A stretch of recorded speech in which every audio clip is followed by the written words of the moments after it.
A criação de peixes conquista cada vez mais espaço nos rios brasileiros. Você vai conhecer agora criadores de tilápias de São Paulo que estão adotando tecnologias surpreendentes. Muitas delas são resultado de um trabalho que combina pesquisa privada e pública. Veja na reportagem do César Daci. Um setor que esbanja boas notícias. Não é de hoje que a produção de tilápias no Brasil vem crescendo a um ritmo acelerado. Só em 2020, o aumento foi de 12,5% em relação a 2019.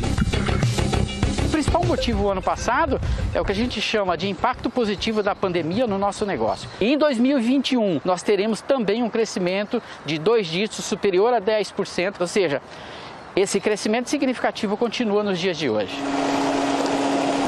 Hoje, no Brasil, 110 mil propriedades trabalham com tilápias e algumas delas vêm usando tecnologias de ponta para produzir cada vez mais e melhor. É o caso dessa empresa de Santa Fé do Sul, em São Paulo, que aplica várias inovações dentro dessas estufas para garantir o bom desenvolvimento dos peixes na primeira fase da criação, quando as tilápias ainda são alevinos. Olha, a gente resolveu fazer essa entrevista na entrada da estufa porque lá dentro a temperatura é muito elevada. Exatamente, passa dos 50 graus fácil aqui dentro. É difícil pra gente, né? Muito difícil pra gente, mas é bom para controlar a água dos peixes. Pelo termômetro, a temperatura estava ainda mais alta. Ideal para manter a água em 30 graus centígrados, mas desgastante para o José Marcondes, que coleta e analisa o material desses tanques pelo menos 3 vezes ao dia. É bem cansativo, soa bastante aí. Quantos litros de água você toma por dia para repor esse suador todo? Teve uma vez que eu cheguei a fazer a média aí mais de 5 litros. É mesmo? Dá-lhe água então. Bastante água. Por aqui, um sistema de bombas recircula a água o tempo todo, o que reduz a reposição a apenas 5% ao mês. E a matéria orgânica passa por um constante processo de transformação, no que, tecnicamente, recebe o nome de biofloco. Tudo que sobra dentro da água, as bactérias que estão nesse ambiente consomem e com isso formam esses flocos. Esses flocos nada mais é que um composto de bactérias que a tilápia filtra. Ou seja, ela come, formando um ciclo fechado. Vocês jogam ração, a tilápia excreta, a bactéria come, forma o biofloco e o peixe come o biofloco. Perfeito. E essa bactéria, ela surge naturalmente? É do ambiente. 24 horas ele está se alimentando, essa é a grande vantagem do nosso sistema, que faz com que a tilápia tenha uma melhor composição muscular e no futuro um filé melhor e mais saboroso. Nessa outra propriedade, no município de Rubinéia, uma outra tecnologia promete revolucionar a vacinação contra a Streptococcus, a doença do olho esbugalhado que pode matar o animal. O processo utilizado hoje na grande maioria dos criatórios é todo manual. O funcionário faz o trabalho peixe a peixe, agulhada por agulhada. Agora, com esse equipamento, basta colocar os animais numa canaleta que a máquina faz o restante do serviço. Olha a agulha aí trabalhando sozinha, impulsionada a partir de um sensor que identifica o momento certo da vacinação. Hoje a vacinação manual a gente vacina por volta de 2.000 peixes por hora por funcionário. Aqui a gente vai vacinar de 5 a 7.000 peixes por hora com a mesma mão de obra. Mas reduz o número de funcionários. Reduz o número de funcionários, só que como a gente está aumentando a produção, a gente vai conseguir realocar toda a equipe de vacinação nossa dentro da produção aqui, então a gente acaba reorganizando tudo aqui dentro. Com o mercado aquecido e cada vez mais exigente, a própria tilápia ganhou novas características ao longo dos últimos anos. Genética não para, né? Isso é em qualquer atividade agropecuária. E a gente vem trabalhando com peixe hoje melhorado, que é um peixe que você pode ver que ele é mais redondo. A cabeça menor, um dorso maior, que é o lombo, né? Que é o que a indústria quer, que é o que o mercado quer para processar. Lado a lado, veja como é um peixe de uma geração anterior e outro com uma genética, digamos, mais recente. Nós tínhamos um ciclo aí de 200 dias, 210 dias, né? No começo, o rendimento de carcaça é de 27%, 28%. Então, hoje já tem ciclos aí de 120, 140, 150 dias. E o rendimento de carcaça é de 33%, 34%, 37% já. Por isso que a tilapicultura cresce tanto da forma que cresce comparado às outras espécies de produção aquícola. Porque ela tem esse pacote tecnológico que as outras espécies não têm. Nas águas do Rio Grande, na divisa dos estados de São Paulo e Minas Gerais, está nascendo uma das mais modernas estruturas para a criação de tilápias. Um modelo circular, totalmente brasileiro e bem diferente do tanque de grande volume quadrado que nós já mostramos numa outra reportagem aqui mesmo no Globo Rural. Tudo começou em 2015, quando um grupo de empresários resolveu tirar essa tecnologia do papel com o apoio de pesquisadores do Instituto de Pesca de São Paulo e da Universidade Federal de Minas Gerais. O formato redondo é o que melhor se adapta à condição do rio que a gente busca. É que tem alguma correnteza com velocidade suficiente para renovar a água, mas não o suficiente para fazer o peixe ter que ficar nadando contra a correnteza, que aí ele gastaria energia para isso. Esse projeto contou com o apoio do Ministério da Ciência e Tecnologia e da FAPESP, a Fundação de Amparo à Pesquisa do Estado de São Paulo. O fornecimento de ração foi o que norteou o desenvolvimento desses tanques. Afinal, peixe precisa de comida espaçada ao longo do dia. E quanto mais vezes, melhor. Por isso, cada estrutura dessa tem seu próprio silo, que de 15 em 15 minutos alimenta um cardume de 40 mil a 80 mil tilápias, dependendo da fase da criação. Para se ter uma ideia, num tanque convencional, os peixes são alimentados 5 ou 6 vezes ao dia. Aqui, 48 vezes. Para a tilápia isso é muito importante porque ela é uma espécie competitiva.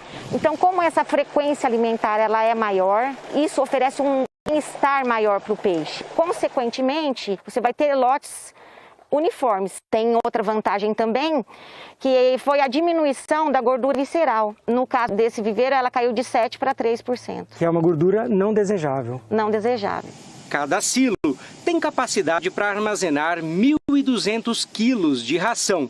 E o estoque dura de 1 dia e meio a 4 dias, dependendo do tamanho do peixe. Tudo por aqui é automatizado e conta com aquela ajudinha do sol. Todo o sistema é feito através de placas fotovoltaicas que dá a mobilidade para que ele possa ser colocado em qualquer lugar e evite o risco de você trabalhar com cabos submersos para trazer energia para operar o tanque. Como qualquer atividade de grande porte, esse tipo de criação gera impactos e por isso precisa de autorizações para funcionar, seja de uso, seja ambiental, que condiciona a licença a uma série de regras. Telas apropriadas para evitar a fuga de peixes em massa e o monitoramento da qualidade da água são algumas delas. No total, 30 tanques circulares flutuam hoje em dia por aqui. Uma estrutura feita em alumínio com 14 metros de diâmetro, projetada para um volume de 450 metros cúbicos de água.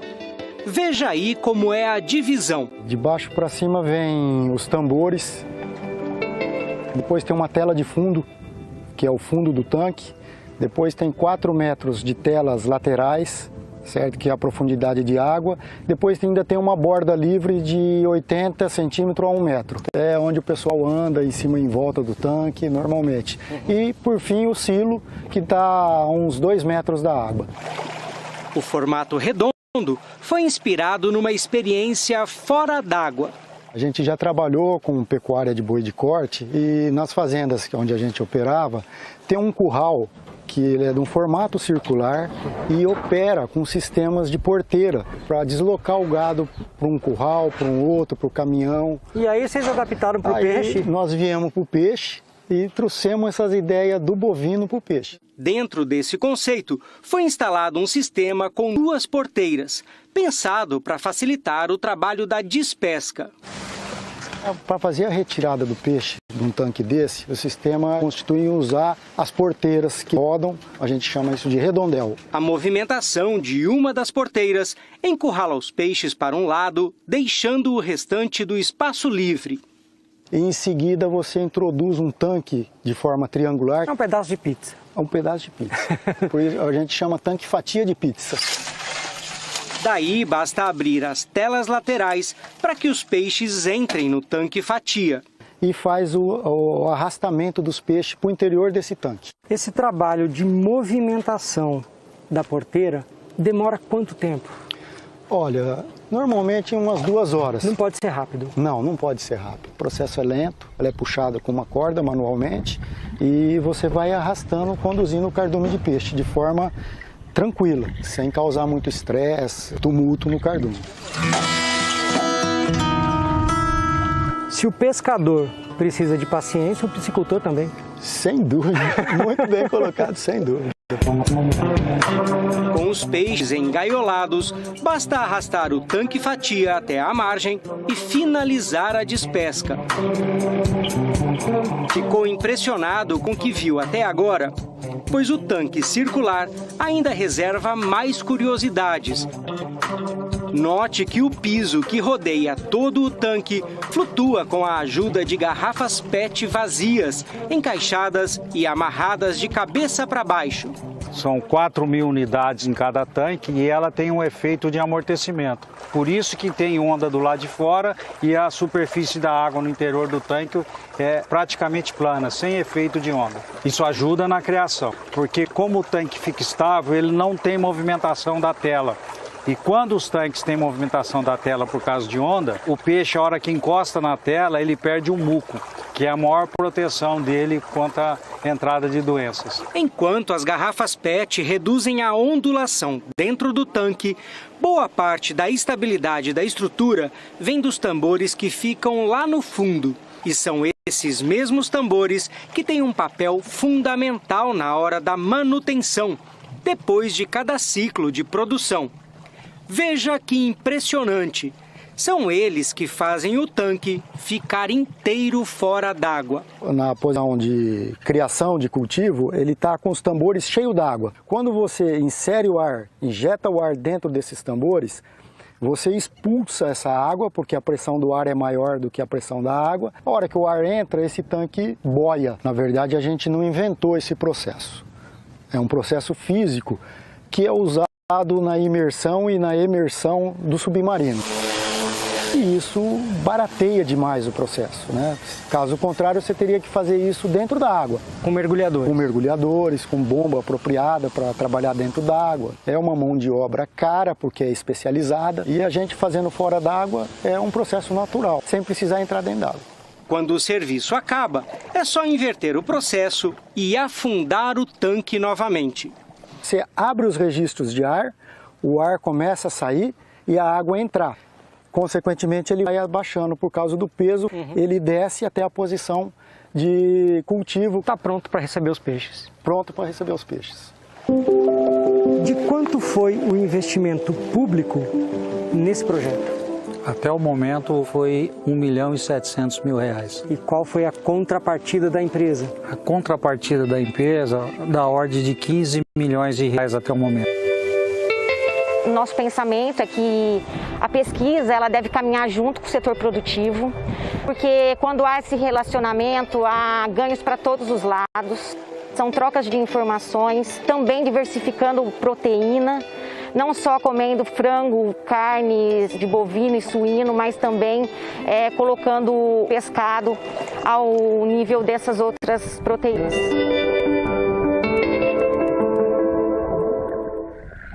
A tilápia é um peixe de origem africana, mas os dois principais produtores mundiais são a China e a Indonésia. O Egito vem em terceiro e o Brasil em quarto.